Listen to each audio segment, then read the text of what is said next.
Hello students, welcome back to my channel. Ee roju oka story ni manam telo telusukundam. The shepherd boy and the wolf. A shepherd boy in a village used to take his herd of sheep across the fields near the forest. ఒక గొర్రెల కాపరిగా పనిచేసేటువంటి పిల్లాడు అనమాట. So అతను ఒక గ్రామంలో నివసిస్తూ ఉండేవాడు. అతని దగ్గర ఉన్నటువంటి గొర్రెల మందను మరి పొలాలకి దగ్గరగా ఉన్నటువంటి ఒక అడవికి తీసుకెళ్లేవాడు అనమాట. సో అవి చక్కగా అక్కడికి వెళ్ళి అక్కడ ఉన్నటువంటి గడ్డిని మేతగా తింటూ ఉండేవి, లేదా మొక్కల్ని వాడి యొక్క ఆకుల్ని తింటూ ఉండేవి. He felt this job was very dull and wanted to have some fun. అప్పుడు అనుకునేవాడు, నాకున్నటువంటి యొక్క పని ఏదైతే ఉందో ఇది చాలా చికాగ్గాను చాలా డల్గా ఉంది. కొంచెం అన్నా సరే మన యొక్క జీవితంలో మనకి ఫన్ అనేటువంటిది ఉండాలి, కొద్దిగైనా మనం సంతోషించాలి. ఇష్టం లేనటువంటి విధంగా ఉండేటువంటి విధానంలో జీవించడం కంటే కూడా కొంచెం సంతోషం ఆనందం అనేటువంటిది మన యొక్క జీవితంలో మనం కల్పించుకోవడం మంచిది అని చెప్పి అతను అనుకున్నాడు.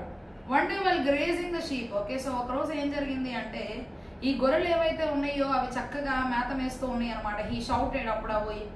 అప్పుడు అతను అరుస్తూ ఉన్నాడు, వుల్ఫ్ వుల్ఫ్. ఓకే, తోడేలు తోడేలు, the wolf is carrying away a lamb. అప్పుడు ఏం చెప్తూ ఉన్నాడు అంటే ఒక తోడేలు వచ్చేసి అక్కడ ఉన్నటువంటి ఒక గొర్రె పిల్లని తీసుకొని వెళ్ళిపోతూ ఉంది అని చెప్పగానే farmers working in the near by fields came running for help. అప్పుడు అక్కడ పనిచేస్తూ ఉన్నటువంటి రైతులు ఎవరైతే ఉన్నారో ఆ దగ్గర ఉన్నటువంటి పొలాల్లో పనిచేస్తూ ఉన్నటువంటి రైతులు గబగబా పరిగెత్తుకుంటూ వచ్చి అతనికి సహాయం చేయాలనుకున్నారు. But didn't find any wolf. కానీ వాళ్ళు వచ్చినటువంటి సమయంలో ఏ తోడేలు కూడా అక్కడ వారికి కనిపించలేదు. The boy laughed and replied. Okay, so అప్పుడు ఆ పిల్లాడు నవ్వుతూ చెప్తూ ఉన్నాడు కదా, ఇట్ వాజ్ జస్ట్ ఫన్, నేను ఊరికే సరదాగా చేశాను. There is no wolf here. ఇక్కడ ఏ విధమైనటువంటి తోడేలు లేదు అని చెప్పాడు. The boy played a similar trick repeatedly for many days. Okay, so ఆ పిల్లాడు ఏం చేశాడు అంటే ఇదే విధంగా చాలా సార్లు మరలా చెప్పాడు అనమాట. ఏమనంటే ఒక తోడేలు వచ్చింది, మేకపిల్లని ఎత్తుకెళ్ళిపోతుంది అని మరలా చెప్తూ ఉన్నాడు. ఆఫ్టర్ సమ్ డేస్, తర్వాత కొన్ని దినాలైన తర్వాత, while the shepherd bye was in the field. Okay, so ఎప్పుడైతే అతను పొలంలో ఉన్నాడో ఈ యొక్క గొర్రెల కాపరిగా పనిచేసేటువంటి పిల్లాడు with the heard of sheep, అతని దగ్గర గొర్రెల మంద కూడా ఉంది. Suddenly a wolf came out from the near by forest. Okay, so ఒక తోడేలు ఆ పక్కనే ఉన్నటువంటి అడవిలో నుండి ఒక తోడేలు వచ్చిందనమాట.